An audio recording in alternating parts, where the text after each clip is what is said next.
బెంగళూరులో ఒక కంపెనీ ఇది. అండ్ అసలు ఏంటి అంటే లక్షలు వసూలు చేస్తున్నారు బ్యాక్డోర్ పేరుతో.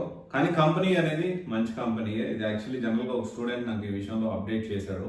అండ్ దీని గురించి ఇంకా నేను కూడా తెలుసుకోవాలి. ఇంకా ఎవరన్నా ఇక్కడ వర్క్ చేసే వాళ్ళు కానీ లేకపోతే దీనికి సంబంధించి ఎవరన్నా డబ్బులు ఇబ్బంది అయిన వాళ్ళు కానీ ఖచ్చితంగా అప్డేట్ చేస్తారండి. అండ్ ఇంకోటి ఫర్దర్ గా ఎవరైనా స్టెప్ తీసుకోవాలనుకునే వాళ్ళు జెన్యూన్ గా ప్లాన్ చేసుకోవాలి. ఈ రకంగా నేను ఈ అప్డేట్ అనేది మీకు ఇస్తా ఉన్నాను. అండ్ కంపెనీ పేరు వచ్చేసి క్వెస్ క్రాప్. ఓకే, కంపెనీ అనేది జెన్యూన్ కంపెనీయే. కంపెనీ ఎలాంటి ప్రాబ్లం లేదు. They have projects everything. కానీ ఆ కంపెనీ పేరు చెప్పి కొంతమంది బ్యాక్ డోర్ పేరుతో లక్షలు వసూలు చేస్తున్నారు అనేది ఒక స్టూడెంట్ మనకి ఇచ్చిన అప్డేట్. ఇప్పుడు ఇంకోటి ఏంటి అంటే చాలా క్లియర్ గా కంపెనీ అయితే ఎలాంటి ప్రాబ్లం లేదు. Company is very genuine. కానీ కంపెనీ పేరు చెప్పి కంపెనీని యూజ్ చేసుకొని వేరే వాళ్ళు కొంతమంది కొన్ని థర్డ్ పర్సన్స్ కానీ కొన్ని కన్సల్టెన్సీస్ కానివ్వండి ఈ విధంగా డబ్బులు ఛార్జ్ చేస్తున్నారు అనేది ఇక్కడ మెయిన్ గా స్టూడెంట్ చెప్తున్న మాట. సో అందుకనే మీరు be aware of that. So ఎందుకంటే ఒక జెన్యూన్ కంపెనీ ఎప్పుడూ కూడా మా కంపెనీలో జాబ్ లో జాయిన్ అవ్వడానికి డబ్బులు కట్టమని ఏ జెన్యూన్ కంపెనీ కూడా అడగదు. ఒకవేళ అడిగింది అంటే అది ఒకవేళ వాళ్ళ క్లయింట్స్ ఏమైనా ఉన్నారా ఏంది అనేది మనం ఫుల్ క్లారిటీ తీసుకోవాల్సిన అవసరం ఎంతైనా ఉంది. బట్ ఏంటి అంటే ఇది ఒక బెంగళూరులో ఉన్న కంపెనీ.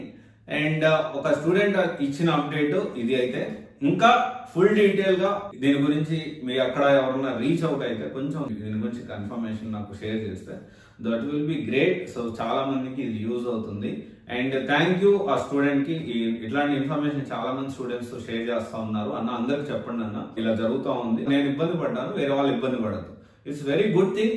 నేను దీన్ని కూడా ధైర్యంగా నేను ఇక ముందుకు తీసుకెళ్లాలని నిర్ణయం తీసేసుకున్నాను.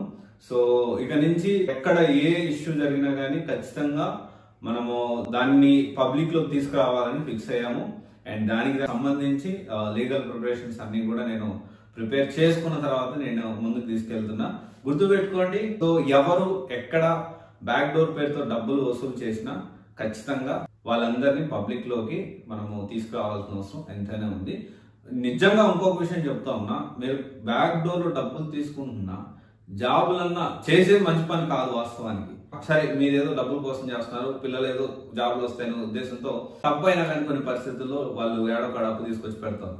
ఇక్కడ జెన్యూన్ గా చేస్తే పర్వాలేదు, దాంట్లో కూడా మళ్ళీ మోసం.